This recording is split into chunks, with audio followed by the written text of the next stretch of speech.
நாட்டில் ஏழு குடும்பத்தில் பிறந்து முன்னாள் கோட்டை காவலன் நாகப்பனுக்கு மனைவியாக ராஜேஸ்வரி என்ற பெயரோடு வந்து வருந்தேன். எனக்கோ 2 குழந்தைங்க இருக்காங்க.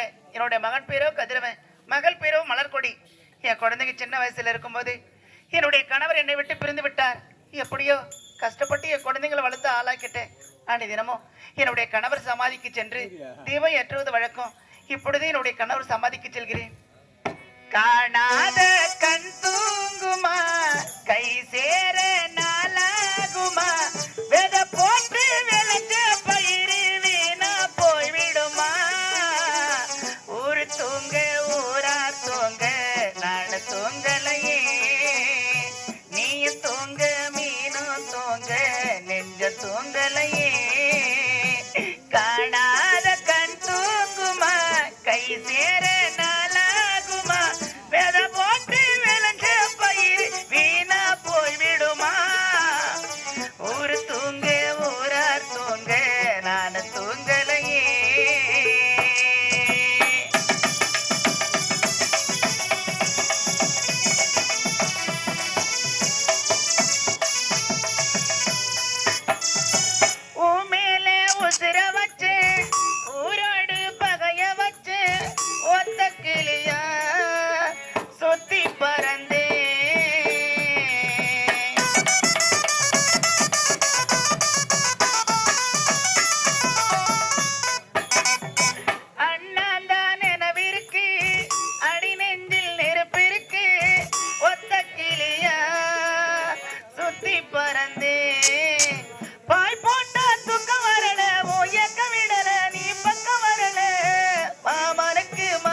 தூங்கலையே.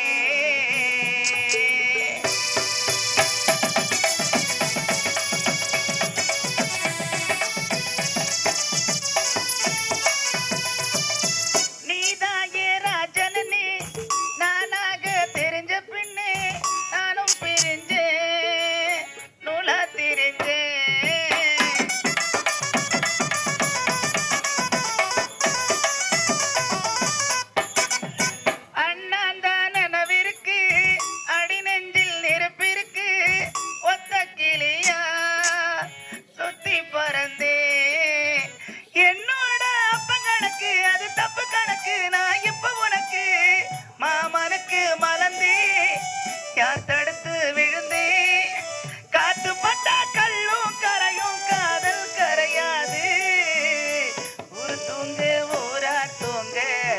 தூங்கலையே, நீ தூங்க மீனு தூங்க நெஞ்ச தூங்கலையே.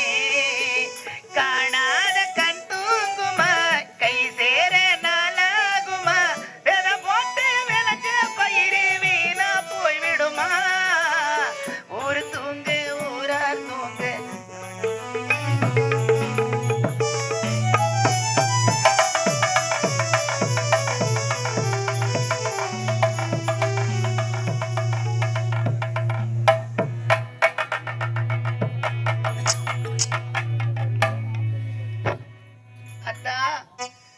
பச்சை கிளியானால் பறந்து நான் தேடுவேன், பாடி வரும் தென்றல் தேரேறி ஓடுவேன். பச்சை கிளியானால் பறந்து தேடுவேன், பாடி வரும் தென்றல் தேரேறி ஓடுவேன்.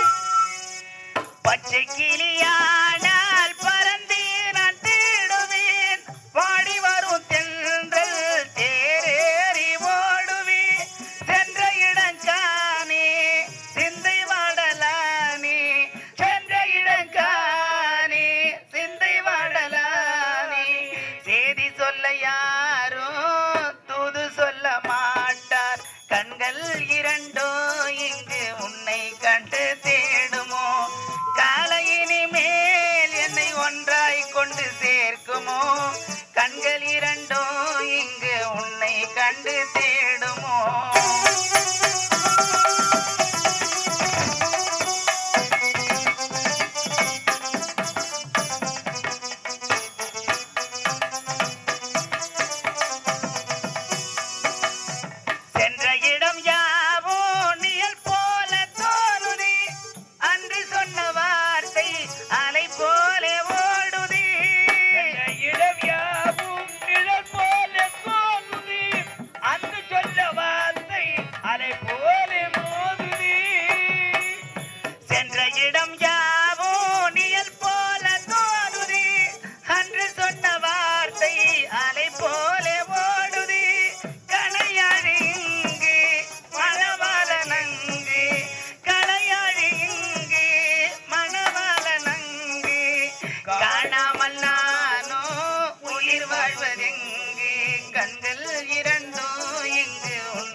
சிறந்த பூமியிலும் இல்லை தன்னை சொல்லிக்க மந்திரம் இல்லை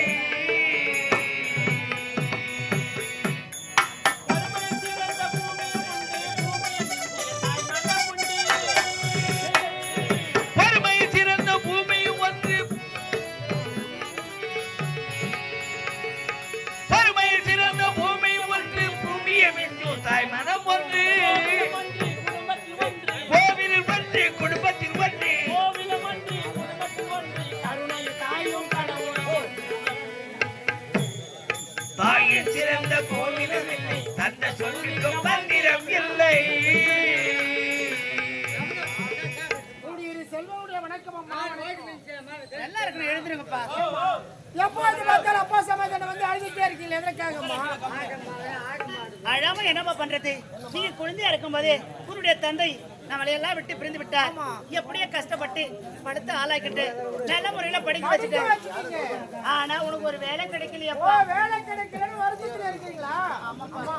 இந்த நாட்டு மன்னர் என்ன வர சொல்லிருக்காருமா. ஒரு வேலை கிடைத்தாலும் கிடைக்கலாம். போயிட்டு வரமா. சரிப்பா, வேலை கிடைச்சாலும் கிடைக்கலாம்.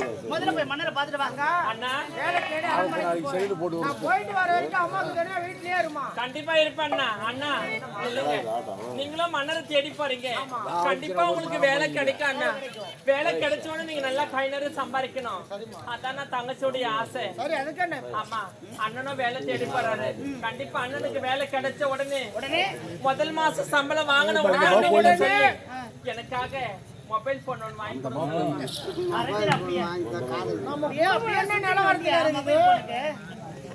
வாங்கி கேக்குறேன். நான் உனக்கு ஒரு போன் வாங்கி கொடுத்து நீ 4 பேருக்கு நம்பர் கொடுத்து அவன் 4 பேர் உன் பின்னாடி சுத்தி வராத வம்புலாம் வருவான்.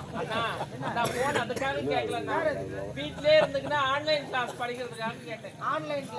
ஆன்லைன் கிளாஸ் எல்லாம் படிக்க தேவையில்ல, நீ காலேஜுக்கே போய் படி. புரியுதா? போய் முதல்ல போயிட்டு வரமா. வாடிங்க.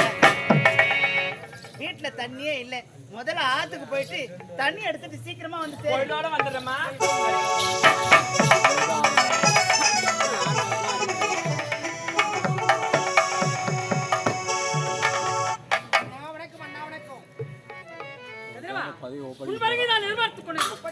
உன் தந்தை யாகப்பன் கோட்டைகள் நாட்டை கண்ணை இமை போல் காத்தான். அவன் இருக்கவரை என்னாடு கதிகலங்கவில்லை. அவன் இயற்கன் விதியால் இறந்து விட்டான். அவன் இறந்த பிறகு நாட்டை யார் காலத்தில் ஒப்படைப்ப கண்ணுற்று பார்த்தான். உன்னை தவிர மற்றவன் கண்ணுக்கே தெரியவில்லை. உன் தந்தைக்கு கொடுத்த பதில் கரத்தில் ஒப்படைக்க பெற்றுக்கொள்வான்.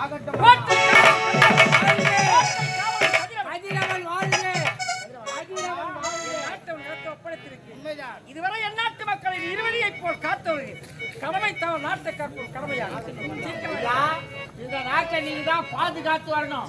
மக்களா சென்று வருகிறேன்.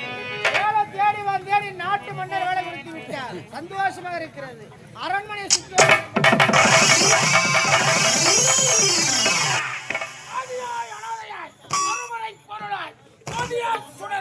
சூழ்வினை விளக்காய் உத்தமன் உத்தம உள்ளத்தில் எவன் ஒருவர் குடிகொண்டிருப்போயோ அன்னை கருமாறி காத்து ரட்சிப்பாய். முல்லை நாட்டு மன்னர் படைகளை திரட்டிக் கொண்டு போர் முனையில் தண்டைக்காவினில் ஈடுபடுத்தி 2 நாட்களாகியும் இன்னும் வரவில்லை. என் அவைக்காவலன் எங்கு சென்றான் என்ன என்று ஒன்றுமே புரியவில்லை. சந்திக்கிறேன் அவை.